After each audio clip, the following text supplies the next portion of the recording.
Le terme alimentation intuitive ne me parle mais absolument pas. Je t'explique dans un instant pourquoi. Moi, c'est Sophia, je suis coach naturopathe spécialisée dans les compulsions alimentaires, dans l'alimentation émotionnelle et je t'aide vraiment à sortir des régimes, des il faut que, des le je dois, des foutu pour foutu, du contrôle et mettre en place une alimentation qui te convient, un rapport à l'alimentation où tu te sens bien et aller aussi accepter de vivre tes émotions au quotidien. Alors concernant l'alimentation intuitive, c'est vraiment un terme qui ne me parle absolument pas. Alors j'ai lu, hein, les livres sur l'alimentation intuitive, il y a plein de choses ultra intéressantes dedans que je conseille à tout le monde et d'ailleurs que, moi j'explique aussi dans mon accompagnement. Par contre, j'avoue que c'est un terme qui ne me parle pas parce que alimentation intuitive, je sais pas trop ce que ça veut dire, je sais pas trop ce que ça représente. Moi, je sais que ce que j'aime faire, en tout cas ma manière de manger et ce vers quoi, j'aide les personnes que j'accompagne à aller vers ça aussi, c'est vraiment de faire une alliance entre l'alimentation que j'ai envie de manger et l'alimentation dont mon corps a envie de manger, dont mon corps a besoin. C'est vraiment d'aller dans cette finesse des sensations corporelles. Par exemple, tout le monde va manger de la pizza, au dîner.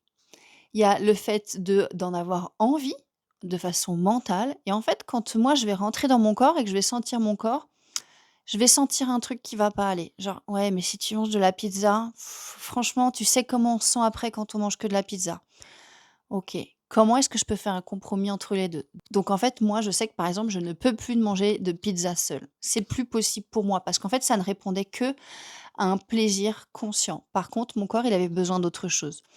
Donc maintenant, si je veux être vraiment bien et ben je mange, de la pizza avec de la salade verte, des légumes et du coup, mes 2 parts de moi se sentent bien.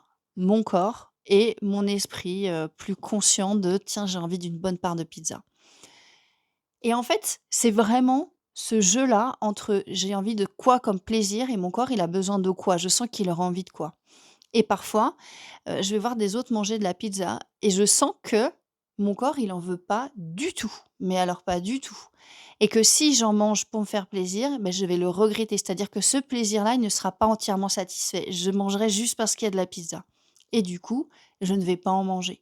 Je vais manger autre chose, quelque chose où je sens que mon corps en a besoin et c'est pour ça que l'alimentation intuitive ne me parle pas parce que qu'est-ce que c'est l'intuition? Parfois, on a l'impression d'avoir une intuition, mais c'en est pas une. Alors voilà, je parle plutôt d'alliance entre le plaisir et le corps et de retrouver ça, en fait, ce plaisir instinctif, plutôt d'instinctif, de: «OK, quel est ce dont mon corps il a besoin là pour se sentir bien?» C'est apprendre à se reconnecter à son corps, par exemple, quand vous mangez beaucoup. Moi, je dis à mes coachés, hein: «OK, tu viens de manger beaucoup, reconnecte-toi à ça. Fais-toi une mémoire corporelle de ce que c'est de manger beaucoup. Tu as mangé quoi? Beaucoup, c'était quoi par rapport à ton assiette?» Par exemple, c'était, 2 burgers. Un exemple, j'ai mangé 2 burgers McDo.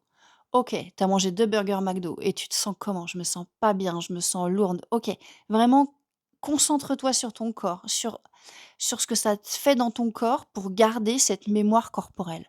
Comme ça, la prochaine fois que tu iras au McDo, tu diras: «Non, je prends qu'un burger» parce que tu te souviens la dernière fois après, je me suis sentie pas bien et en fait, tu rallies les 2. Mon corps, il veut pas de burger, mais au niveau plaisir, j'aimerais bien en manger un.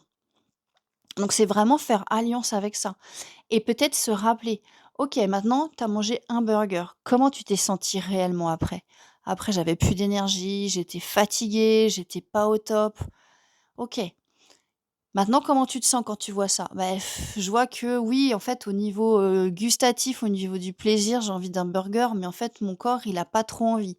OK, quelle est l'alimentation quand tu vas au McDo qui peut te faire mettre les 2 en place? C'est-à-dire que ton corps se sente bien, qu'il ait de l'énergie et qu'en même temps, tu aies aussi ce plaisir-là.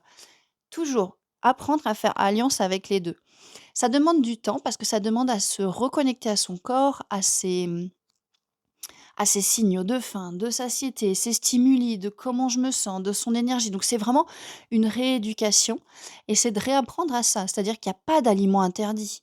Il y a pas de: «Il faut que je mange comme ci, il faut que je mange comme ça». OK, sens dans ton corps. Par exemple, il m'arrive, d'avoir envie de bonbons, mais des grosses envies de bonbons. «Ah, j'ai envie de manger des bonbons». Je vais en manger 2, 3, puis tout d'un coup, je sais pas pourquoi, je vais en manger 10 d'un coup. Et beh, là, je me sens pas bien du tout. C'est-à-dire que oui, je me suis fait plaisir gustativement et encore, mais mon corps, bah, il est pas OK, tu vois? Alors que si j'allie les 2, un bonbon, OK, mon corps, ça va, je vais pas dire que c'est le truc qu'il préfère au monde, hein, mais je me sens bien au niveau plaisir, je me j'ai pas de frustration. Donc c'est de réapprendre à faire l'alliance avec les 2. C'est vraiment quelque chose qui est puissant, donc je vous invite vraiment à aller sentir, vos sensations corporelles après manger et même pendant de manger, de faire des pauses. OK, je me sens comment là? D'apprendre à ralentir le temps parce que souvent quand on mange, généralement quand on souffre de compulsion alimentaire, on mange très vite et on s'en rend pas compte. C'est vraiment d'apprendre à prendre des pauses pendant le repas. OK, là je me sens comment? Est-ce que vraiment mon corps il est content? Et c'est quelque chose que aussi quand on souffre d'intolérance à certains aliments, ça permet vraiment de se réapproprier ça. Pas de se dire: «Oui, je sais, j'ai une intolérance au gluten». OK, mais c'est quoi en fait? OK, après tel repas, quand je mange telle quantité, je sens que ça va pas. Mais quand je mange telle chose et que j'en mange un petit peu, voilà, de cette quantité, en fait, ça va. Je me sens qu'au niveau des plaisirs, c'est OK et que je sens au niveau de mon corps, c'est OK. C'est pas d'aller dans le tout ou rien. C'est aller comprendre son corps dans cette finesse-là, en fait. Et après, ça devient automatique. Par exemple, moi, je sais qu'au niveau gluten, je le sens très vite maintenant. Avant, je mangeais des grosses quantités de gluten et j'étais là: «Oh, mais pourquoi t'as mangé ça et tout?» Donc après, je me suis dit: «OK, concentre-toi sur ton corps». Maintenant, je le sens, mais très, très vite. Quand mon corps il me dit: pas du tout, pas du tout, ne va pas dans cette direction-là». Et l'envie de me sentir bien dans mon corps, elle prend le pas sur: «Ah, je veux du pain, sinon je vais être frustrée». Ça, c'est vraiment un exercice qui est puissant, d'apprendre à se concentrer sur son corps. J'espère que cet exercice, s'il vous plaît, il était, compréhensible. C'est vraiment un exercice qui est très puissant et que je mets en place pendant mes accompagnements. Et comme c'est vraiment un accompagnement où je suis avec la personne au quotidien, la personne elle abandonne pas en fait en cours de route. C'est pas un exercice où elle est toute seule. Vraiment, on met ça en place au quotidien et je lui demande ensuite comment elle va, comment elle se sent. Donc si toi aussi tu sens que tu as besoin d'être accompagnée sur ce chemin-là au quotidien, d'avoir cette motivation-là, cette envie qui reste au jour le jour, je te conseille vraiment de prendre, mon accompagnement, Christmas Food Freedom, qui sera vraiment une porte d'entrée vers ta liberté alimentaire. En attendant, prends vraiment soin de toi parce que tu en vaux la peine.